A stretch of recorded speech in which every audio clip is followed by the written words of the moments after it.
পালিয়েছে গেছে। এ দুনিয়ার ইতিহাসে এটাই বলে 850 বছর আগে ওনার দাদা পালিয়েছিল, লক্ষণ সেন। কথা বলে না কেন?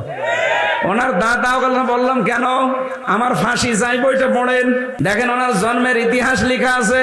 ওনার জন্মের ইতিহাস না, ওনার বাবার জন্মের ইতিহাস লেখা আছে। আমি মেজর ডালিম বলছি বইটা পড়েন।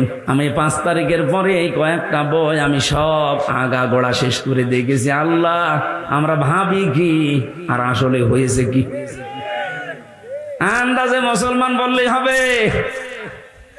এই জন্যই বলছে 850 বছর আগে ওনার পর দাদা দাদা যারা পালিয়েছে, লক্ষণ সেন সেই রাস্তা ধরেই পালিয়ে গেল। পৃথিবীর ইতিহাস পুরা পাল্টিয়ে দিয়েছে। 350 জন এমপি একবারে পালিয়ে যায় সারা পৃথিবীর 257টা রাষ্ট্রে। আমি পাইনি, বাংলাদেশে দেখলাম।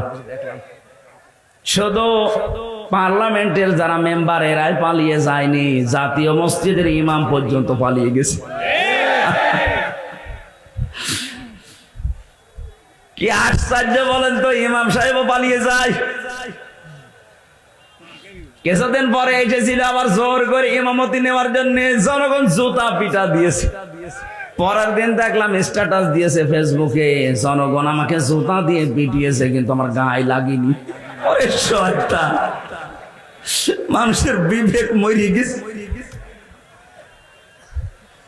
ও মানুষটা কত নিচে নেমেছিল বলেন। দুনিয়ার স্বার্থে এই লোকটা নৌকা মার্কা নিয়ে দাঁড়িয়েছে। আমার মনে হয় লোকটা যদি কুকুর মার্কায় দাঁড়াইতো তাও পাস করত। কারণ মার কাটা আল্লাহ এত বেশি ঘৃণিত বানিয়ে দিয়ে মানুষ এখন তাকায়, তাও নৌকার দিকে তাকায় না। তাকায়, এখন চড়া লাগবে মাঝে মাঝে বন্যা হলে। এই কারণে যারা এখন চড়তে যায় তারাই ধরা খায়। এই যে দরবেশ নৌকায় করে পালিয়ে যাচ্ছিল, সাবধান। এই জন্য নৌকা যখন ডুবে গেছে ও ছাতা আর মনে হয় কিয়ামতের আগে উঠবে না। কারণ দুনিয়ার ইতিহাসে এইটাই আমরা পড়েছি, কোন স্বৈরাচার যদি একবার পালিয়ে যায় ও জীবন থাকতে আর ফিরে আসে না। কারণ ও জানে আমি গেলেই মারা পড়ে যাব। জনগণ যেভাবে ফুসে আছে, ওই দিন যদি আর 5 মিনিট সময় পেত, আমার মনে হয় এতদিন কব্বরে পাঠিয়ে দিত। হায়াত আছে বলে বেঁচে আছেন, কিন্তু সারা জীবনে এখন যতদিন আছেন অপমানের জীবন নিয়ে থাকা লাগবে। আমাদের শিক্ষা নেওয়া দরকার এখান থেকে, আমরা যেন জালেম হয়ে না যাই কোনোদিন। যদি আমরা কেউ জুলুমকারী হয়ে যাই, মাজলুমকে আল্লাহ তো ক্ষমা করে দেবে, কিন্তু জালেমের জন্য আল্লাহ নিজে মামলা দেবে।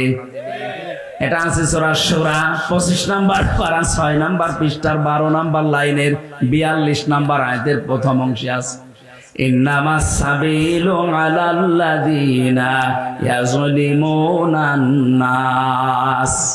অবশ্যই আমি আল্লাহ নিজে মামলা দায়ের করব তাদের বিরুদ্ধে যারা মানুষ হয়ে মানুষের উপরে জুলুম করেছে। 15.5 বছরে যে জুলুম হয়েছে এটা ওয়াজ করা লাগবে আরো জোরে। সুতরাং 1628টা চেয়ার ছিল এই দেশে, মেন চেয়ার। শাহ আলম ভাইয়ের চেয়ার না, এই চেয়ার না। যিনি পালিয়েছে তাকে থেকে শুরু করে থানার শিবগঞ্জের ওসি পর্যন্ত 1628টা চেয়ার ছিল মেন দায়িত্ব পালন করার জন্য। আর এইগুলো যারা ঘোরাফেরা করে এরাই দেশ চালায়। এই মানুষগুলোর প্রত্যেকটা ছিল জালেম আর জালেমের সহযোগী। কেউ ডাইরেক্ট, কেউ ইনডাইরেক্ট। কথা বলেন না কেন? এদের বিরুদ্ধে মামলা হামজার বলুন, শাহ আলমের, কার? আমরা অত্যাচারিত হয়েছি। আমরা যদি কিছু নাও বলি আল্লাহ আপনার বিরুদ্ধে মামলা দেবে। কারণ এই দেশের 1628টা চেয়ারের যারা ছিল তারা আল্লাহর মামলার আসামি। আপনি শব্দটা খেয়াল করছেন? কত ওজনওয়ালা! আল্লাহর মামলার আসামি এরা। বাদী যত বড় হয় মামলা তত কঠিন হয়। বলুন, এরা আল্লাহর মামলার আসামি।